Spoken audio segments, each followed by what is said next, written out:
அநாகரிகத்தின் உச்சக்கட்டத்துல போய் பேசுறான். ஒரு மந்திரியா இருந்தாங்க.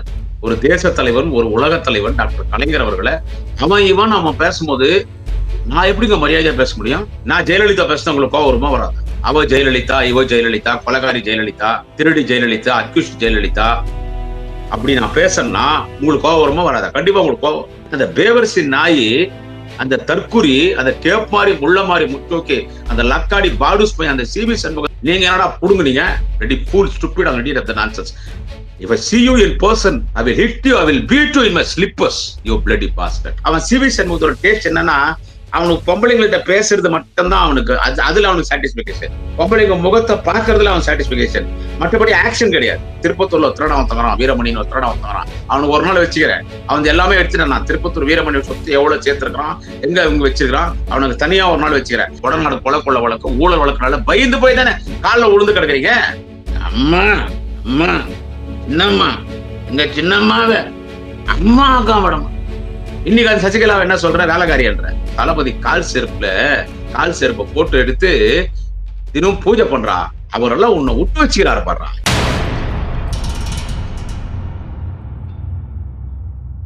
மைக் சென்னை 360 யூடியூப் சேனல் நேயர்களுக்கு குடியாத்தம் குமரனின் பணிவான வணக்கத்தை தெரிவித்துக் கொள்கிறேன். அநாகரிகத்தின் உச்சக்கட்டத்துல போய் பேசுறான். ஒரு மந்திரியா இருந்தாங்க, சட்டத்துறை அமைச்சரா. இப்ப அவன் ராஜ்யசபா எம்பியா இருக்கான். சிவி சண்முகன்னு ஒரு ஜாடுமாடு பாடுகா பாடு லக்காடி பையன். அந்த பிளடி பாஸ்டர்ட், அந்த பிம்ப் இருக்கானே, அந்த சிவி சண்முகம், அவன் எப்படி பேசுறான் நீங்க பாத்திருக்கீங்களா? நான் பேசினா கோச்சிறீங்கல்ல, அதிமுக நண்பர்கள், நான் பேசினா கோச்சிறீங்கல்ல. அவன் எப்படி பேசுறான் பாக்குறீங்களா? பாத்துட்டு இருக்கீங்களா? எப்படி ஒரு 2 நாளைக்கு முன்னால அவன் விழுப்புரத்துல எங்கேயோ பேசுறான். பக்கத்துல அந்த இன்டர்நேஷனல் திண்டிவனம் அமுதா உக்காந்துட்டு இருக்கான். அவன் எப்படிப்பட்ட பேச்சாலும் உங்களுக்கு தெரியும். அவளை உட்கார வச்சுன்னு அவளை பார்த்துனே பேசுறான். அவ இவனையே பாக்குறான். அவன் இவன் பேசுறாங்க. என்னங்க நியாயம்? நான் கேட்கிறேன், அதிமுக நண்பர்களை கேட்கிறேன். அவன் இவன் பேசுறான். யார் பேசுறான்? 5 முறை தமிழ்நாட்டின் முதலமைச்சராக இருந்து கிட்டத்தட்ட அவர் இந்த மண்ணுலகத்தில் 100 ஆண்டை தொடுகின்ற அளவுக்கு வாழ்ந்த ஒரு தலைவன், ஒரு தேச தலைவன், ஒரு உலக தலைவன் டாக்டர் கலைஞர் அவர்களை அவன் பேசும்போது நான் எப்படிங்க மரியாதையா பேச முடியும்? கலைஞருங்க, தலைவர் கலைஞர் பெயரை ஒருமையில சொல்லி அவன் இவன் தலைவரை பேசுறான். நான் ஜெயலலிதா பேசினா உங்களுக்கு கோவம் வருமா? வராதா? அவ ஜெயலலிதா, இவ ஜெயலலிதா, கொலைகாரி ஜெயலலிதா, திருடி ஜெயலலிதா, அக்யூஸ்ட் ஜெயலலிதா அப்படி நான் பேசணும்னா உங்களுக்கு கோவம் வருமா? வராதா? கண்டிப்பா உங்களுக்கு கோவம். உங்க தலைவர் பேசினா உங்களுக்கு கோவம் வரும். எடப்பாடியை பேசும்போதே உங்களுக்கு கோவம் வரும்போது ஜெயலலிதா பேசினா உங்களுக்கு கோவம் வராதா? அப்ப எங்க தலைவர் கலைஞர் அவன் பேசுறானே, அந்த வேசி மகன், அந்த பாஸ்டர்ட், அந்த சிவி சண்முகம், எனக்கு கோவம் வருமா? வராதா? திருவாரூர்ல இருந்து வரும்போது அவன் என்ன எடுத்துன்னு வந்தான்? தங்க கட்டி எடுத்துன்னு வந்தான். ரொம்ப லொக்காலிட்டியா பேசுறாங்க. போலீஸ் ஸ்டேஷன்ல போய் கம்ப்ளைண்ட் கொடுக்குறீங்க, அவனை பத்தி போய் பேசினா அவன் சிவி சண்முகம், அந்த பேவர்சி நாயி, அந்த தற்குறி, அந்த கேப் மாறி முள்ள மாறி முட்டோக்கி, அந்த லக்காடி பாடுஸ் போய் அந்த சிவி சண்முகத்தை பத்தி பேசினா நீங்க போய் ஏன் மேல போலீஸ் ஸ்டேஷன்ல கம்ப்ளைண்ட் கொடுக்கல. அப்ப அவன் பேசுறது கலைஞரை பேசுறாங்க. நான் ஒண்ணு சொல்றேன், சிவி சண்முகம் டே வாத்தா அவங்க அம்மால, டேய் உங்க தலைவர் ஜெயலலிதாவுக்கு தலைவரா இருந்தார் டாக்டர் கலைஞர், தெரியுமா? மறைந்த மரியாதைக்குரிய புரட்சி தலைவர் எம்ஜிஆர் அவர்கள் திராவிட முன்னேற்ற கழகத்தை தன்னை இணைத்துக் கொண்டு சட்டமன்ற உறுப்பினர், பொருளாளர், சிறு சேமிப்பு குழு துணைத் தலைவராக இருக்கும் பொழுது ஜெயலலிதா பல படங்களிலே எம்ஜிஆரோடு நடித்திருக்கிறார். அப்பொழுது எம்ஜிஆரோடு அவர் நிகழ்ச்சியில கலந்து கொண்டிருக்கிறார், திராவிட முன்னேற்ற கழக நிகழ்ச்சியிலே. அப்பொழுது எம்ஜிஆர் அவர்கள் ஜெயலலிதாவை திமுகவில் உறுப்பினராக சேர்த்தார். அண்ணா மறைந்த பிறகு தலைவர் கலைஞர் கழகத்தின் தலைவராக பொறுப்பேற்ற பொழுது ஜெயலலிதா திமுக உறுப்பினராக இருக்கும் பொழுது ஜெயலலிதாவுக்கு தலைவராக இருந்தவர் டாக்டர் கலைஞர், எம்ஜிஆருக்கு தலைவராக இருந்தவர் டாக்டர் கலைஞர். அது எம்ஜிஆரே பலமுறை சொல்லியிருக்கிறார். கார்ல போகும்போது தலைவர் கலைஞரை குறித்து கூட வந்து 2 பேர் தப்பா பேசும்போது காரை விட்டு கீழே இறங்கிட்டார். 1000 இருந்தாலும் என்னுடைய தலைவர் அவர், என்னடா கீழே இருந்தார் எம்ஜிஆர் திமுகவையும் அண்ணா திமுக ஒன்னா சேர்க்கணும்னு முயற்சி பண்ணார். ஒன்னா சேர்க்கணும், சேர்த்தலாம். அவருடைய கடைசி காலத்துல எம்ஜிஆர் வந்து திமுகவையும் அண்ணா திமுக ஒன்னா சேர்த்தலாம், கலைஞரே எல்லாரையும் வழி நடத்தட்டும், இனி என்னால உடல்நிலை ஒத்துழைக்கலன்னு அந்த ஒரு நல்ல முடிவுக்கு எம்ஜிஆர் அன்னைக்கு வந்தார். அதுக்கெல்லாம் பஞ்சாயத்து தலைவர் யாருன்னு கேட்டா அன்றைக்கு அண்டே என்று சொல்லக்கூடிய ஒரு அமைச்சராக இருந்தவர். இந்த வரலாறுலாம் அவங்க அம்மால அவன் சிவி சண்முகத்துக்கு தெரியாது. அப்படி ஜெயலலிதாவுக்கு தலைவராக இருந்தவர் டாக்டர் கலைஞர், புரட்சி தலைவர் எம்ஜிஆர் அவர்களுக்கு தலைவராக இருந்தவர் டாக்டர் கலைஞர். அவரை பார்த்து அவன் இவனு பேசுறானே, இவனுக்கு எப்படி என்ன அந்த மரியாதை கொடுத்து பேச சொல்றீங்க? அவன் இன்னொன்னு சொல்றாங்க சிவி சண்முகம், எங்க அம்மா புரட்சி தலைவி ஜெயலலிதாவுடைய நினைவிடம் கடற்கரையில மக்கள் வந்து 1000 கணக்குல வந்துனே இருக்கிறாங்க. பக்கத்திலே ஒருத்தந்து ஒரு சமாதிக்கு இது நாய் கூட அங்க போறதில்ல. நம்ம யார சொல்றோம்? இது கொஞ்சம் நியாயமா கமெண்ட் பண்றவங்க நியாயமா இதை கொஞ்சம் நீங்க யோசிக்கணும். கலைஞருடைய நினைவிடத்தை சொல்றாங்க. அவன் நாய் கூட அவங்க போதன்னா அந்த தெரியா பையனுக்கு நான் என்ன மரியாதை கொடுக்கணும்னு சொல்லு. எத்தனை வழக்கு வந்தாலும் சந்திக்க தயாரு.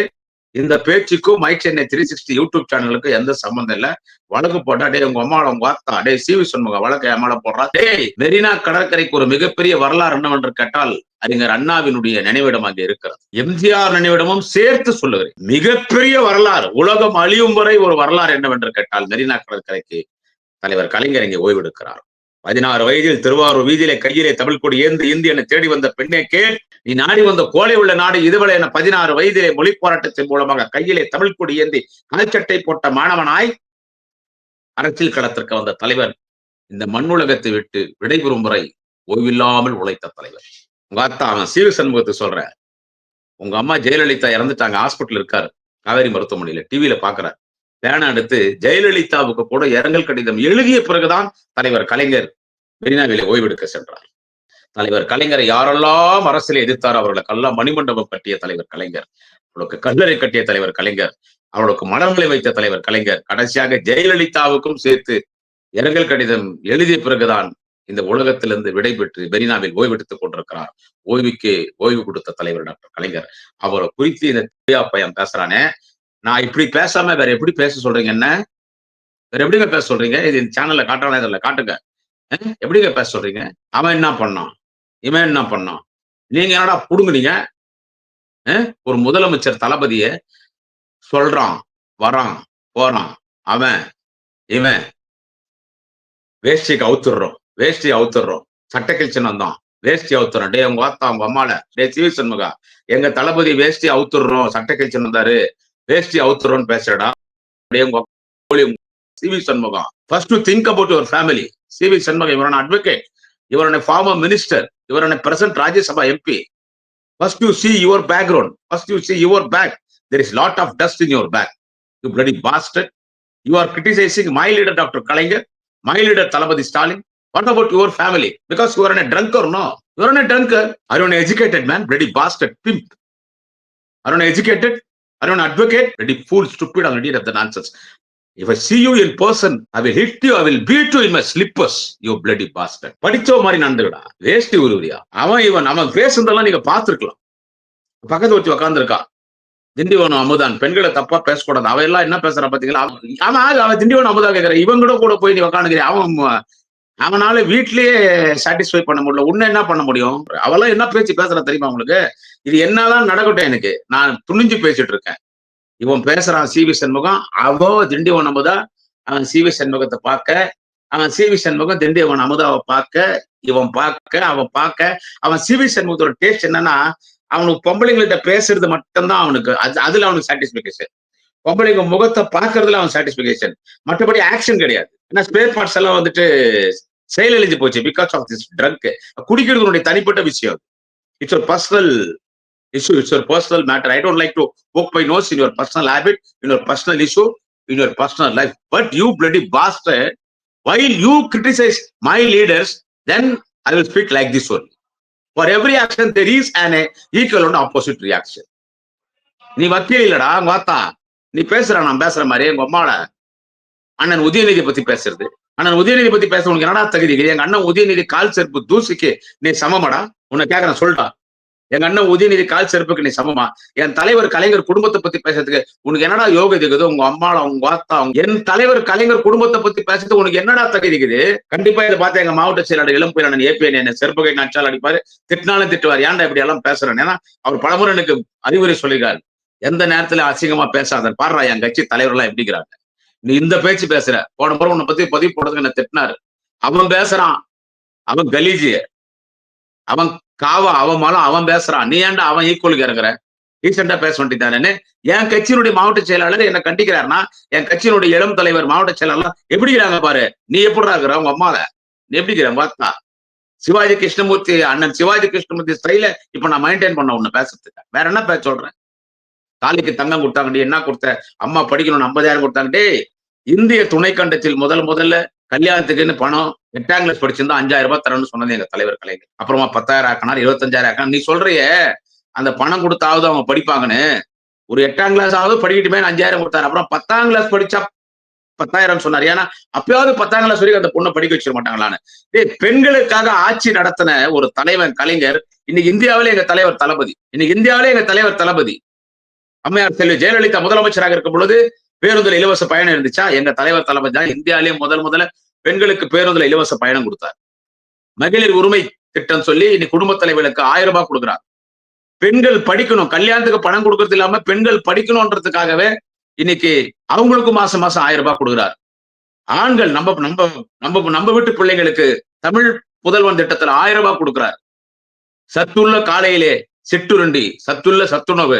உங்க அம்மா உணவகத்தை நாங்க மூடிட்டுமா? ஜெயலலிதா படம் இல்லைன்னு பேசுறடா உங்க வாத்தா. ஜெயலலிதா படம் இல்லவா, குடியத்தை காட்டுறவா. நான் இன்னொன்னு சொல்றேன், சண்முகத்தை சொல்றேன். கண்டவனுக்கு பிறந்தவனே என்ன சொல்றது, ஊர் மேல விட்டு சாப்பிடுற பாடு. ஏய், தலைவர் தளபதி அவர்கள் முதலமைச்சரா பொறுப்பு இருக்கிறாரா? அவர் பொறுப்பு எடுத்துட்டு முதல்ல சட்டமன்ற கூட்டம் நடக்குது. அப்போ இந்த சட்டமன்றம் இப்ப இருக்கிற சென்ட் ஜான்ஸ் கோட்டை வந்து ஆல்ட்ரேஷன் பண்ணி சீரமைப்பு பணி நடந்துட்டு இருக்கு. அப்ப என்னன்னு கேட்டீங்கன்னா, சென்னையில சேப்பாக்கத்துல கலைவாணர் அரங்கம், அங்கதான் சட்டமன்ற கூட்டம் நடக்குது. அப்ப முன்னாள் முதலமைச்சர் படம் அது சட்டமன்றம், அதுதான் சட்டமன்றமா கொஞ்ச நாள் இயங்குச்சு. முன்னாள் முதலமைச்சர் படம் எல்லாம் வைக்கும் போது ஜெயலலிதா படம் இல்ல தெரியுமா? உனக்கு தேவடியா பையா, சிவி சண்முகம் வாத்தா உங்க அம்மால உனக்கு தெரியுமா? அப்ப அங்க ஜெயலலிதா படம் கிடையாது. தலைவர் போய் பார்வையிடுறார் தளபதி. பார்த்துட்டு என்ன இங்க ஜெயலலிதா படம் இல்லையான்னு போது she is an accused convicted by court. அவங்க இறக்காம இருந்தா சசிகலாவோட சேர்ந்து அவங்களும் ஜெயில இருந்திருப்பாங்க சார். சோ இப்படி அக்யூஸ் படம் வைக்கக்கூடாது சார். நான் என்ன சொன்னார் தலைவர் தளபதி, உங்க அம்மால வார்த்தா சிவி சண்முகம், நான் சொல்றது கேட்டுக்கோ. அப்ப என்ன சொன்னார் தலைவர் தளபதி அவர்கள்? என்ன சொன்னார் தெரியுமா? 1000 இருந்தாலும் அந்த அம்மா முதலமைச்சரா இருந்தாங்க. நம்ம இப்ப அந்த அம்மா பணம் வைக்கலன்னா அவங்க கட்சி சட்டமன்ற உறுப்பினர்கள் மனசு கஷ்டப்படுவாங்க. லட்சக்கணக்கான அவங்க கட்சி தொண்டன் கஷ்டப்பட மாட்டாங்க. பாடுறா திமுக ஆட்சிக்கு வந்தவொடனே எப்படி பழி வாங்குறாங்கன்னு. அது என்ன நடந்தாலும் நான் பாத்துக்கிறேன். அது என்ன சட்ட பிரச்சனை தான் அதை நான் ஃபேஸ் பண்றேன். அந்த அம்மா பணம் வைங்கன்னாரு. உங்க வாத்தா திமுக தொண்ட மூத்திரத்தை வாங்கி குடிடா சிவி சண்முகம். நீங்க என்ன பண்ணிருப்பீங்களா? உங்க அம்மா ஜெயலலிதா 2001 ஆட்சிக்கு வந்த உடனே கலைஞரை பழி வாங்கணும்னு சொல்லி அவர் மீது எந்த வழக்கு இல்ல, அவர் எப்படி அரெஸ்ட் பண்ணாங்க உங்க அம்மா ஜெயலலிதா? அவருக்கு வேண்டிப்பட்ட காவல்துறை அதிகாரிகளை வச்சு அவர் எப்படி அரெஸ்ட் பண்ணாங்க? அந்த ஒரு வயதான தலைவனை தூக்கி கீழே போட்டு அவரை கத்த வச்சு கதற வச்சு எடுத்துட்டு போய் அங்க எடுத்துட்டு போய் கமிஷனர் ஆபீஸ்ல உட்கார வச்சு டிஜிபி ஆபீஸ்ல உட்கார வச்சு அலைய வச்சு சிரிச்சிச்சு. ஜெயலலிதா அதை பார்த்து சிரிச்சிச்சு. அவ்வளவு ஒரு குறுகிய மனப்பான்மை, ஒரு சர்வாதிகாரத்தனம். சிரிச்சிச்சு ஜெயலலிதா. கலைஞர் அரெஸ்ட் பண்ணி பார்த்து சிரிச்சிச்சு அந்த பொம்பளை. அந்த மாதிரி நாங்க நினைச்சிருந்தா எடப்பாடி பழனிசாமி உள்ள போட்டுருக்கலாமே. உடனால கொலை வழக்குல ஊழல் வழக்குல எடப்பாடி உள்ள போட்டுருக்கலாமே. இன்னைக்கு அதை வச்சுதானே எடப்பாடி பழனிசாமி அதிமுக பிஜேபி மிரட்டுறான். அதனாலதானே முட்டிக்கால் போட்டு போய் சசிகலா காலில் விழுந்த மாதிரி அமித்ஷா காலில், மோடி காலில், நிர்மலா சீதாராமன் காலில் எடப்பாடி பழனிசாமி போய் விழுந்துட்டு இருக்காரு. ஏன் போறாரு அவரு? நான் உண்மையிலேயே சொல்றேன், எடப்பாடி பழனிசாமிக்கு பிஜேபியோட கூட்டணி போறதுக்கு விருப்பம் இல்ல, எனக்கு தெரியும். நானும் 30 வருஷமா அரசியல் இருக்கிறேன். உங்க அம்மா அடைய உங்க வாத்தா ஒக்கால ஓலி சிவி சண்முகம் 30 வருஷம் அரசியல் இருக்கிறேன். இந்த அக்டோபர் 1ஆம் தேதி வந்து எனக்கு 50 வயசு. 1975 அக்டோபர் 1ஆம் தேதி நான் பிறந்தேன். இந்த அக்டோபர் 1ஆம் தேதி வந்தா எனக்கு 50 வயசு ஆகுதுரா. 18 வயசுல மேடை நான் போய் அரசியல் சர்வீஸ்னா வாத்தா உன்னோட அரசியல் நான் சீனியர். ஆயிரக்கணக்கான மேடைய அணிகடலையா வெற்றி உண்டானோட பார்த்தவன் நான். எப்படிப்பட்ட பேச்சாளர்னு தெரிஞ்சுக்கோ. என்னது எப்படிப்பட்ட பேச்சாளர் நீ தெரிஞ்சுக்கோ. தலைவர் பழி வாங்கணும்னு நினைச்சிருந்தாருன்னா எடப்பாடி பழனிசாமி உள்ள போடுறான். ஆனா இன்னைக்கு அதை வச்சுதானே பிஜேபி உங்களை கூட கூட்டணி கூப்பிட்டுருக்கான். மிரட்டி தானே கூட்டணி சேர்த்தா. எடப்பாடி உண்மையிலே பிஜேபியோட கூட்டணி சேர்த்துக்கு விருப்பம் இல்லை. ஏன்னா சிறுபான்மை மக்கள் ஓட்டு நமக்கு வராது. மரியாதைக்குரிய தலித் மக்கள், பட்டியலின மக்கள் ஓட்டு நமக்கு வராதுன்னு தெரியும். மைண்டோட ஜெயக்குமார் சொல்ல, நான் முடிசூடா மன்னனா இந்த ராயபுரத்துல பிஜேபியோட கூட்டணி சேர்ந்து எல்லாம் போச்சேன்னு மைண்டோட ஜெயக்குமார் சொல்ல. உண்மையிலே எடப்பாடி பழனிசாமிக்கு பிஜேபி கூட்டணி சேர்த்து விருப்பம் இல்லை. இது குடியாத்த குமரனே பேசுறேன். ஆனா வேற வழி இல்லை. இல்லைன்னா நேர தீகார் ஜெயிலுக்கு தான் போனோம். எடப்பாடி பழனிசாமி மட்டும் இல்ல, அவங்க அங்க அம்மால சிவி சண்முகம் உன்னே சேர்த்து சொல்றேன். நீயும் போனோம். அந்த பாத்ரூம்ல கழிவறையில பெனாயிலு, பிளீச்சிங் பவுடரு, தொடப்பக்கட்டை இதெல்லாம் ஊழல் பண்ணாம பாரு. வேலுமணி, புதுக்கோட்டை விஜயபாஸ்கர், கரூர் விஜயபாஸ்கர், அந்த வோடோபோன் அச்சுடாகு அந்த ராஜேந்திர பாலாஜி எல்லாமே அந்த திருப்பத்தூர்ல திருடம் தங்குறான், வீரமணின்னு திருடம் தங்குறான். அவனுக்கு ஒரு நாள் வச்சுக்கிறேன். அவன் எல்லாமே எடுத்துட்டேன் நான். திருப்பத்தூர் வீரமணி சொத்து எவ்வளவு சேர்த்திருக்கிறான், எங்க இவங்க வச்சிருக்கான், அவனுக்கு தனியா ஒரு நாள் வச்சுக்கிறேன். இப்படி எல்லாம் நீங்க கிட்டத்தட்ட 11 மந்திரிங்க வரீங்க. 11 மந்திரிகளோட ஊழல் பட்டியல் மோடியினுடைய டேபிள்ல, அமித்ஷா டேபிள் இருக்குது. அதை வச்சுதானே மிரட்டி இன்னைக்கு உங்களை கூட்டணிக்கு வேற வழியில அவங்க போய் கூட்டணி சேர்ந்திருக்கீங்க. எடப்பாடி பழனிசாமி முதலமைச்சர் வேட்பாளர் யாருன்னா டெல்லி முடிவு பண்ணணும்னு சொல்றாரு. அவர் நிலைமை பத்தி எப்படி இருக்குது? நான் உண்மையிலே சொல்றேன், அதிமுக தொண்டன் நான் என்னைக்குமே நான் பழி சொல்ல மாட்டேன். திமுக தொண்டன் மாதிரி அவனும் எம்ஜிஆர், ஜெயலலிதான்னு ஒரு உறுதியா கொள்கையோடு இருக்கிறான். அவனும் எடப்பாடி ஒன்றும் பெரிய தலைவன் கிடையாது. அதிமுக கட்சி ரெட்டையில எடப்பாடி கிட்ட இருக்கு. அதனால எல்லாம் எடப்பாடி பழனிசாமி கூட இருக்காங்க. பட் இவன் தான் is general secretary of AIADMK. ஏன் எடப்பாடி அங்க போனா அப்படி? ஊழல் பண்ண காரணத்தினால அது கொடநாடு கொலை கொள்ள வழக்கு ஊழல் வழக்குனால பயந்து போய் தானே காலில் விழுந்து கிடக்குறீங்க. பிஜேபியும் கூட்டணி சேர்ந்த உடனே தலைவர் பயந்துட்டான். அதாவது தலைவர் அவன் பேசுறான். சி வி சண்முகம் தலைவரை அவன் பேசுறான். பயந்துட்டாங்க, நடுங்கிட்டான். டே உங்க அம்மால உங்களுக்கு 7.5 புடிச்சிருந்தே நீங்க போய் அவங்க கூட சேர்ந்தனா. நீங்க அவங்க கூட உனக்கு சொல்லிட்டா பிஜேபி பல கட்சி முடிச்சுட்டான். பாட்டாளி மக்கள் கட்சி முடிச்சுட்டானா? அப்பனம்புள்ளி சண்டை விட்டானா? பாட்டாளி மக்கள் கட்சி யாரும் முடிச்சாங்க? பிஜேபி தான் முடிச்சான். அப்பனம்புள்ளி சண்டை விட்டானா? அடுத்தவன் யாரை முடிக்க போறான் தெரியுமா? உங்களை முடிக்க போறான். அவன் அதிமுகவை முடிக்க போறான். எழுதி வச்சுக்கோ. அவன் பாப்பான் கட்சி அது. RSS அவன் ஆரிய கூட்டம். நம்ம திராவிடர்கள்.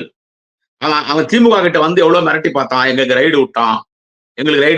எல்லார் வீட்லயும் ரைடு விட்டான். திமுக முன்னணி அமைச்சர், திமுகவினுடைய தளபதி அடுத்திருக்கிற 2ஆம் கட்ட தலைவர்களிலே ஒரு முன்னணி தலைவராக இருக்கிற மாண்புமிகு எங்களுடைய அருணை மாநகரத்தின் அருணையாளர் அருணையன் செல்வம், எங்கள் ஆறுயிர் குடும்ப அண்ணன் ஏவா வேலு வீட்டுல காலேஜ்ல ரைடு விட்டான். ரைடு நடந்தனே இருக்குது. பத்திரிகையாளர் பேட்டி தராரு.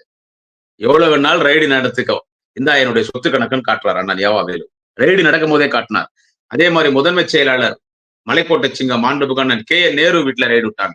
அவர் அது ஒண்ணுமே கிடைக்கல. அவங்க வீட்டுல காபி சாப்பிட்டு போயிட்டாங்க. எல்லார் வீட்டுல ரைடு விட்டாங்க. மனித கடவுளாக திராவிட முன்னேற்ற கழகத்தின் கொள்கை பரப்பு செயலாளர், முன்னாள் அமைச்சர், அரக்கோண நாடாளுமன்ற எந்நாளும் உறுப்பினர், எங்கள் குடும்ப அண்ணன், எங்கள் ஆறுயிர் அண்ணன் டாக்டர் ஜெகதீஷன் வீட்டுல ரைடு விட்டாங்க. அவர் எல்லாருக்கும் டிஃபன் கொடுத்தாரு, சாப்பிட்டு போங்க. இப்படி எல்லார் வீட்லயும் ரைடு விட்டாங்க. திமுக வேண்டிப்பட்டவங்க குடும்பம், ஐபி எல்லார் வீட்லயும் ரைடு விட்டாங்க. நாங்க பயந்துமா? ஏன் ரைடு விடுறான் தெரியுமா? கழக பொதுச் செயலாளர் மாண்புமிகு அண்ணன் மண்டில் மைந்தர் அண்ணன் துரைமுருகன் அவர் வீட்டுல ரைடு விட்டாங்க. கடப்பாரோட போனான். நாங்க யாருன்னா பயந்துமா? ஏன்னா மடியில கனம் இருந்தாதான் வழியில பயம் இருக்கும். அவன் எங்களை வந்துட்டு எப்படி ஏடிஎம்கே மிரட்டுறான், நம்மளைய மிரட்டி பார்த்தான். நீ எத்தனை ரைடு விட்டாலும் அதை நான் சந்திக்க தயாரானார் தளபதி. அவர் கலைஞரின் மகன், கலைஞராக, பெரியாராக, அண்ணாவாக, அண்ணல் அம்பேத்கராக வாழ்ந்து கொண்டிருக்கிற ஒரு தலைவர் தான் தலைவர் தளபதி ஸ்டாலின்.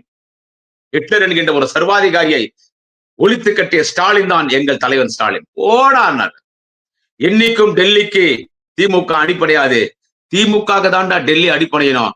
நாங்க பல ஆட்சியை டெல்லியில கொண்டு வந்தவங்க. ஆட்சி வேணா டெல்லியில நடக்கலாம். அறிவாலயத்துல கலைஞர் கையில ரிமோட் இருந்துச்சு. அந்த திமுக தான் இந்த திமுக. என்னைக்கும் இந்த திமுகன்னு எங்க தலைவர் தளபதி அரசியல் நடத்துறாரு. எங்க நாளைய தமிழக அண்ணன் உதயநிதி ஸ்டாலின் அரசியல் நடத்துறாரு. ஆனா நீங்க பயந்து போய் அவன் காலில் உழுந்து கடல தொடர்ந்து நீங்க பசங்க எங்க திமுக பத்தி பேசுறீங்க? நாங்க சி வி சண்முகத்தை பத்தி மட்டும் தான் பேசுறோம். அவனை பத்தி தான் அவன்றான் இவான்றான். அவன் பேசுறதெல்லாம் நான் பேச விரும்பல. ஏன்னா அவன் சொன்னதை பலர் பேர் கேட்டிருக்கலாம், கேட்காம இருந்திருக்கலாம். அவன் சி வி சண்முகம் என்ன பேசுறான்னு பல பேர் கேட்காம இருந்திருக்கலாம். நானே சொல்லி அவன் இப்படி பேசினான்னு அவன் பேச என் மூலியமா நீங்க தெரிஞ்சுக்கூடாது. அதனால நான் எதுவும் சொல்ல வரல. டோட்டலா ஒரு மரியாதை இல்லாம பேசுறான். தாலிக்கு தங்கம்னா கல்யாணத்துக்கு நாங்க தாண்டா பணம் கொடுத்தோம். தாலிக்கு தங்கம் கொடுத்த கலப்படம் எல்லாம் தங்கம்னா கலப்படமான தங்கம் தான் கொடுத்தீங்க. அது ஜெயலலிதாக்கு தெரிஞ்சு நடந்துச்சா? இல்ல உன்ன மாதிரி புறம்போக்கு பசங்க அசந்த நேரத்துல ஆடு மாடுக்கு கண்ட எஸ்ஸுக்கு பிறந்த சி வி சண்முக நாட்கள் நீங்க தப்பு பண்ணிருக்கலாம். தாலி கட்டத்தை தங்கம் கொடுத்த குழந்தை ஸ்கூலுக்கு போகும்போது அது ஒரு சில தான் கட்டிச்சு. அதுல எவ்வளவு ஊழல் நடந்துச்சு. இன்னைக்கு ஜிஎஸ்டி வரி குறைச்சிட்டாங்க. நீங்க என்ன குறைச்சிட்டீங்க? மோடி குறைச்சிட்டாரு. டே புறம்போக்கு என்னடா ஜிஎஸ்டி வரி குறைச்சிட்டாங்க? என்னடா குறைச்சாங்க? என்னடா குறைச்சாங்க ஜிஎஸ்டி வரி? அவன் ஜிஎஸ்டி வரி குறைச்சனால என்ன விலைவாசி குறைஞ்சிருக்குது? டோல்கேட்ல வாங்குறானே சுங்க வரி, டோல் டாக்ஸ், அது குறைஞ்சிருக்கா? கேஸ் சிலிண்டர் விலை குறைஞ்சிருக்காடா? உங்க அம்மால சி வி சண்முகம். பெட்ரோல் 1 லிட்டருக்கு என்ன விலைடா? டீசல் 1 லிட்டர் என்னடா விலை குறைஞ்சிருக்காடா? என்னடா குறைஞ்சதுன்னு கேட்டா அந்த அக்கா வானதி சீனிவாசனும் எங்க அக்கா இந்திசை சவுந்தரராஜனும் ஸ்வீட்டு கடைக்கு போறாங்க. அவரு நயினார் நாகேந்திரன் அவரும் ஸ்வீட்டு கடைக்கு. ஸ்வீட்டு மட்டும்தான். ஏன்னா ஸ்வீட்டு சாப்பிட்டா எல்லாம் அவங்க வந்து பொழைச்சிட்டு இருக்கா ஏழை எளிய மக்கள். ஸ்வீட்டு சாப்பிட்டா பொழைக்கிறான். லட்டு நேற்று என்ன வேலை, இன்னைக்கு என்ன வேலை பாத்தீங்களா? ஐயோ 40 ரூபாய் குறைஞ்சிச்சு. ஜிலேபி நேற்று என்ன வேலை, இன்னைக்கு பாத்தீங்களா 30 ரூபாய் குறைஞ்சிச்சு. நேத்து அல்வா என்ன விலை? இன்னைக்கு என்ன விலை பாத்தீங்களா? ரூ. 40 குறைஞ்சிருச்சு. கிரீம் பன் நேத்து என்ன விலை? இன்னைக்கு என்ன விலை? ரூ. 2 குறைஞ்சிருச்சு. ஹனி கேக் நேத்து என்ன விலை? இன்னைக்கு என்ன விலை? 75 பைசா குறைஞ்சிருச்சு. ஆஹா! மோடி என்ன சாதனை பட்டாங்க. ஏன்னா, லட்டு, ஜாங்கிரி, ஜிலேபி, ஸ்வீட்டு, ஹனி கேக்கு, கிரீம் பன்னு, பப்ஸு, பிரெட்டு, பன்னு இதுக்கு வரி குறைச்சிட்டாராம் மோடி. ஆஹா! ஓஹோன்றாங்க. அது இவன் பேசுறான். ஜிஎஸ்டி குறைச்சிட்டாரு மோடின்னு. போடா!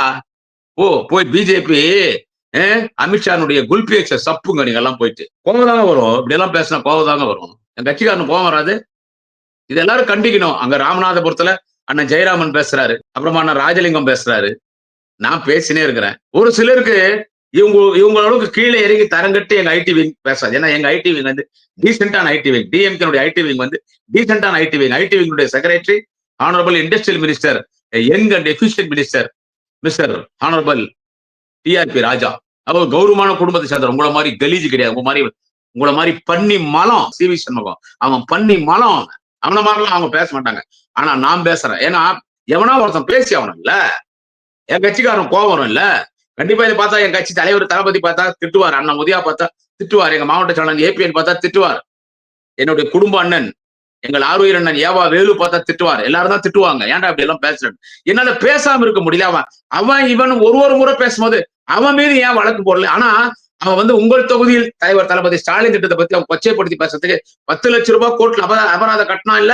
எங்க குடும்பத்தில் இருக்கிற பெண்களை பத்தி கேவலமா பேசுறியா? எங்க தலைவர் கலைஞர் குடும்பத்தை பத்தி அதெல்லாம் எனக்கு நினைக்கும் போது அதெல்லாம் பேசும்போது எனக்கு மனசு கஷ்டமா இருக்கு. உன் பாடியில பிளட்டுக்கு பதிலா ஓடுறது பிராந்தி, விஸ்கி, ஜின்னு, ரம்மு, பீரு, கல்லு, சாராயம். இதுதான் உன் பாடியில ஓடுறது. அப்ப எப்படி உன்னால செயல்பட முடியும்? யாரை பார்த்து வேட்டி ஒருவன் வேட்டி கட்டுறேன். அதான் நான் சொல்லிட்டேன் சார். இவன் இப்படிதான் சார் பேசுறான் சிபி சண்முகம். நான் இந்த மாதிரி எடப்பாடி பேசுறதில்ல. நான் அந்த அளவுக்கு எடப்பாடி இறங்கி பேசுறதில்ல. அதே செல்லூர் ராஜ் பேசுவாரு, டீசெண்டா பேசுறேன். ஒரு சில நேரம் செல்லூர் ராஜ் கரெக்டா பேசுவார். ஒரு சில நேரத்துல ஒரு அதிமுக மந்திரி ஆட்டுறதுனால கொஞ்சம் இறங்கி பேசுவார். ஆனா அவங்களெல்லாம் அப்படி நான் பேசுறதில்ல. அந்த வோடோபோன் அச்சிட்டாங்க ராஜேந்திர பாலாஜி பேசுவான். இப்பதான் கொஞ்சம் அப்படியே ஆரம்பிக்கிறான். ஆனா பேசுறது யாரு? நீ பேசுற. அந்த உன் பக்கத்து உட்காந்துக்கிறா பாரு திண்டிவன் அம்புதான் சொல்லி ஒரு கெரிஜி. அவ உன்ன பாக்குறான். நீ அவளை பார்த்துன்னு பேசுற மேடையில. உன் மைக்கே பாக்குறா அவ. ஆனா உன் மைக்கு வந்து செயல்படாத மைக்குன்னு அவளுக்கு தெரியல. உன் கட்சியில் அப்படி விந்தியா அந்த பொண்ணு என்ன பேச்சு பேசுது? விந்தியா அந்த பொண்ணு என்ன பேச்சுங்க பேசுது? இதெல்லாம் பார்க்கணும். இது எல்லாரும் பார்க்கணும். குடியாத்த குமரன் இப்படி பேசுறான், குடியாத்த குமரன் இப்படி பேசுறான்னு உங்களுக்கு எல்லாம் இருக்குது.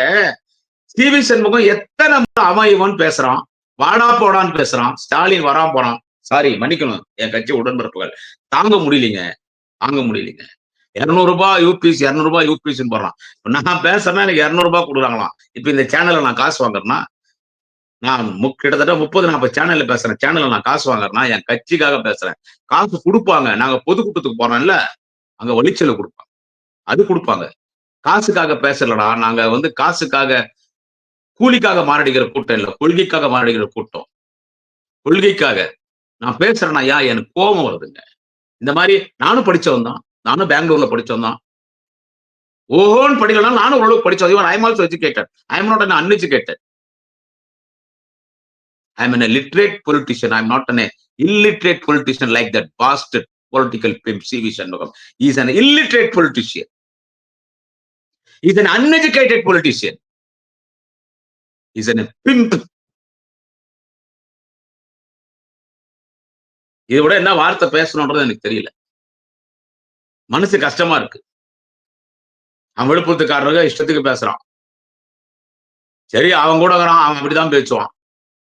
நான் அவனுக்கு கமெண்ட் போட்டுனே இருந்தேன். உன்னை என் கட்சியில் இருக்கிறவங்க எங்க மாவட்ட செயலாளர் எனக்கு ரொம்ப நெருக்கமான நபர் சொன்னாங்க. அவன் கமெண்ட் போறான்னா நீ ஏன் அவனுக்கு பதில் கொடுக்குற? அவன் என்னன்னா நாய் கொலைக்கிட்டோம். Hunting dogs never bite, hunting dogs never hunt.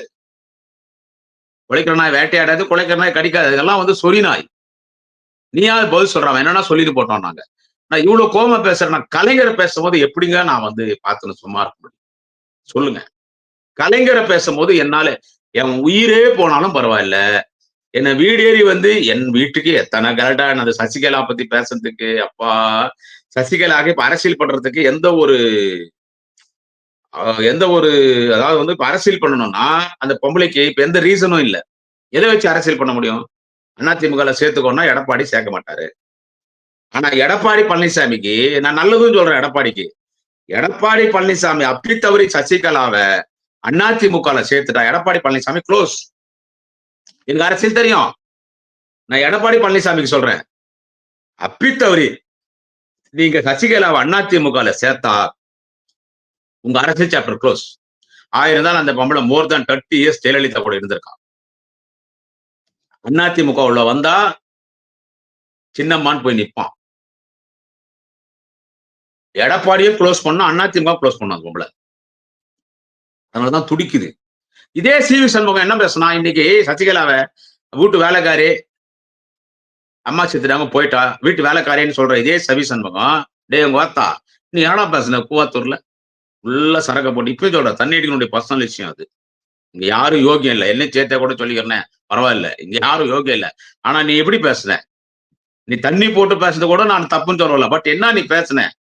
அம்மா அம்மா அம்மா என்னம்மா என்னம்மா எங்க சின்னம்மாவ அம்மா அம்மா சின்னம்மா எங்க சின்னம்மாவ அம்மா ஆக்காம விட மாட்டோம். எங்க சின்னம்மாவ அம்மா ஆக்காம விட மாட்டோம். நடராஜனாலே முடியல. இன்னைக்கு அது சசிகலாவை என்ன சொல்ற வேலைக்காரி என்ற எங்க அம்மா கொண்டு விட்டான்ற இவன் தான் சொன்னான் சி.வி. சண்முகம். அதான் சொல்றேன் எடப்பாடிக்கு நான் சொல்றேன்னா அதுல கரெக்டா இருக்கும். சசிகலாவை அப்பித்தவரி எடப்பாடி பழனிசாமி அதிமுக சேர்த்தா எடப்பாடி பழனிசாமி செல்லா காசு. ஓபிஎஸ் டிடிவி தினகரனை விட கீழே போயிடுவேன். அவங்களாவது ஒரு கட்சி வச்சு அவங்களுக்காவது ஒரு ஃபாலோவர்ஸ் இருக்காங்க. ஓபிஎஸ்க்கும் டிடிவிக்காவது ஃபாலோவர்ஸ் இருக்காங்க. உனக்கு அந்த ஃபாலோவர்ஸ் கூட இருக்க மாட்டாங்க. உன் பக்கத்து வீட்டுக்காரன்னு உங்ககிட்ட பேச மாட்டான். எடப்பாடி பழனிசாமி சொல்றேன். சசிகலாவை சேர்த்தினா உன் பக்கத்து வீட்டுக்காரன் உங்ககிட்ட பேச மாட்டான். அந்த பொம்பளை சொல்லுது நான் திமுக ஆட்சிக்கு வர விட மாட்டேன். இதை நான் பேசினா அவன் என் தமிழ்நாடு போறான் என் குடும்பாவை கொத்துறான் என் வீட்டை வந்து கனடா பண்றான் பொம்பளைங்களை கூட்டின்னு வந்து இதெல்லாம் பாக்குறதுக்கு தயார். திமுக ஒருத்தன் உறுப்பினராக சேரும் போதே வாயில வாய்க்கரிசி போட்டு தான் சேர்றேன். அதனால நான் இந்த பதிவுல இருக்க நான் மனம் கஷ்டத்தோட வேதனையோட தான் பேசுறேன். சி.வி. சண்முகத்தை சொல்றேன். டே தெவடியாளுக்கு பிறந்த தெவடியா பையா பொண்டாட்டி ஊர் மேல விட்டு சாப்பிடுற தெவடியா பையா உங்க அம்மாடா டே டே உங்க ஆத்தா என் கலைஞரை பத்தி பேசுறேடா டேய் எந்த தலைவன்டா ஏய் என் தலைவன் கலைஞரை பத்தி பேசுற என் தலைவன் தளபதி பத்தி பேசுற டேய் உங்க அம்மாவோட உங்க அத்தா தளபதி கால் செருப்பை போட்டோ எடுத்து தினம் பூஜை பண்றா அவரெல்லாம் உன்னை விட்டு வச்சுக்கிறாரு பாடுறா. எங்க அண்ணன் உதயநிதி ஸ்டாலின் நாளைக்கு முதலமைச்சர் அவர் கால் செருப்பு தினம் பூஜை பண்றா அவரெல்லாம் விட்டு வச்சுக்கிறாரு பாடுறா. நான் இங்க பழகிட்டோன்னு ஆனா என்னால பார்த்தணும் சும்மா இருக்க முடியாதுடா. நான் சோத்துக்கு உப்பு போட்டு சாப்பிடுற உண்மையான திமுக தொண்டை எப்படியா அப்பையா சி.வி. சண்முகம் உங்க அம்மாவோட மரியாதையா பேசல. உங்க ஆத்தா விழுப்புரத்துல நீங்க என்னடா என்கிட்ட வருது உங்க ஆத்தா என் கட்சிக்காரர் வந்து உன்னும் வீடு திட்டு செல்படி அங்க இருக்கிற கட்சியாரன் விட்டு வச்சுக்கிறாங்க பாரு. இந்த விழுப்புரத்துல என் கட்சிக்கார இருக்கிறாங்களே எனக்கு அதெல்லாம் மனம் ஒன்னு விட்டு வச்சுக்கிறாங்க பாருங்க. நீ என்ன பேசினாலும் உன்னை விட்டு வச்சுக்கிறாங்க. அடிக்கணும் உள்ள தூந்து அடிக்கணும். ஆமா அங்க இருக்கிற மாட்சியாளர் இருக்கிறாரு எங்க அண்ணன் கௌதம் இருக்கிறாரு எங்க அண்ணன் அன்னியூர் சிவாகிறாரு அதெல்லாம் அடிக்கணும் உன்னை உள்ள தூந்து அடிக்கணும். கோவம் வரணும். கலைஞரால தானே தளபதினால தானே நாங்க மந்திரி ஆகிறோம். நம்ம மந்திரி ஆகணும் மாவட்ட செயலர் ஆகணும் இடைத்தேர்தல எம்எல்ஏ ஆகணும் நகர சேர்மன் ஆகிறோம் ஒண்டி சேர்மன் ஆகிறோம் எல்லாம் தளபதினால தானே கலைஞரால தானே. தளபதி தலைவி ஒருமையில அவன் இவனு பேசுற சி.வி. சண்முகத்தை விட்டு வச்சிருக்க பாருங்க நீங்க. நான் விட மாட்டேன். குடியாத்துல இருந்து 500 பேரோட வந்து அவங்க அம்மாவில் அவன் சி.வி. சண்முகத்தை அவங்க அத்தா தேவடியா பையன் செருப்பால் அடிப்பேன். பார்த்து பேசுடா அவங்க அத்தா நீ என்ன பேசினா சி.வி. சண்முகம் தேவடியா பையா உனக்கு நான் பதில் சொல்லுவேன். நன்றி வணக்கம். நாளை இன்னொரு பதிவிலே சந்திக்கிறேன். குடியாத்தம் குமரன். இப்பதாங்க எனக்கு திருப்தி ஆகுது. மனசு நிறைவாகுதுங்க. நன்றி வணக்கம் சொல்லிட்டேன். ஆனா எனக்கு மனசு நிறைவாகுதுங்க. பேசிட்டேன் அவனை பேசிட்டேன். வாங்கடா என் மாதிரி என்ன கம்ப்ளைண்ட் கொடுக்குறீங்களோ கொடுங்க. என்ன சொல்றது என் மேல நானும் வழக்கு சொல்ல வந்துட்டேன்.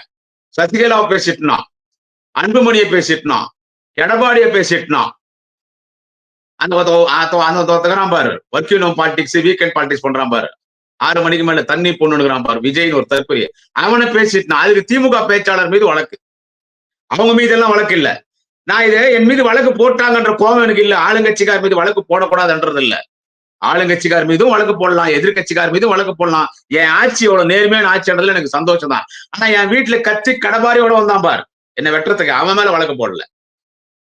பிஎம்கே காரன் ஏடிஎம்கே காரன் சசிகலா ஆதரவாளர் அவன் மேல வழக்கு போடல.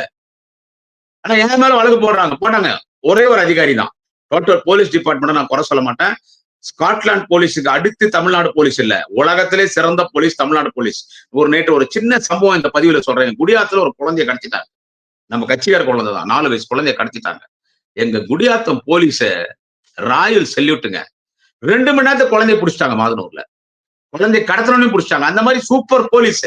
ஆனா ஒரே ஒரு அதிகாரி குடியாத்துல, அவர் ஆன்டி டிஎம்கே, ஒரே ஒரு அதிகாரி. அவர் என் மேல 4 கேஸ் போறாரு. இன்னும் கேஸ் போறதுக்கு துடிச்சிட்டு இருக்காரு என் மேல. ஏன்னா அவர் ஆன்டி டிஎம்கே. சோ என் ஆளுங்கட்சி பேச்சாளர் நானு. எனக்கு தலைவர் தளபதி தான் கல்யாணமே பண்ணாரு. என் ஆளுங்கட்சியிலே என் மேல ஒரு அதிகாரி கேஸ் போறாரு, அவர் ஆன்டி டிஎம்கே. அதையும் ஃபேஸ் பண்ணி பேசிட்டு இருக்கேன். சார் இதுக்கும் என் மேல கேஸ் போடு சார். நான் இப்படிதான் சார் பேசுவேன். எப்படியா அப்ப என் சிவி சண்முகத்தை இப்படிதான் பேசுவேன், இப்படிதான் பேசுவேன். நன்றி, வணக்கம். உங்களுக்கு எவ்வளவு ஒரு இது இருந்தா, மனசுக்குள்ள எந்த ஒரு தைரியம் இருந்தா இந்த அளவுக்கு உங்களால பேச முடியும். ஆனா அப்ப நம்ம சொல்லலாமா தோழர், ரொம்ப கிரிஞ்சா பேசிருக்கீங்க, சும்மா உடான் சுட்டிருக்கீங்க, நல்ல டயலாக் ப்ரிப்பேர் பண்ணிருக்கப்பா, அடிக்கடி இந்த டயலாக் மறந்துருச்சுன்னு சொல்லி ஸ்கிரிப்ட் பேப்பரை பாத்தியா அப்படின்ற மாதிரி நாங்க கேட்கலாமா? இதுல அவரு வேற ஃபர்ஸ்ட் அங்கிள்னு சொல்லிட்டாரு, ஃபைனல் டச்ல தாய் மாமாவா எங்க சார் போனாரு இத்தனை நாள்? 50 வருஷமா அந்த தாய் மாமா எங்க போனாரு? ஒரு தாய் மாமான்னு என்ன பண்ணணும்?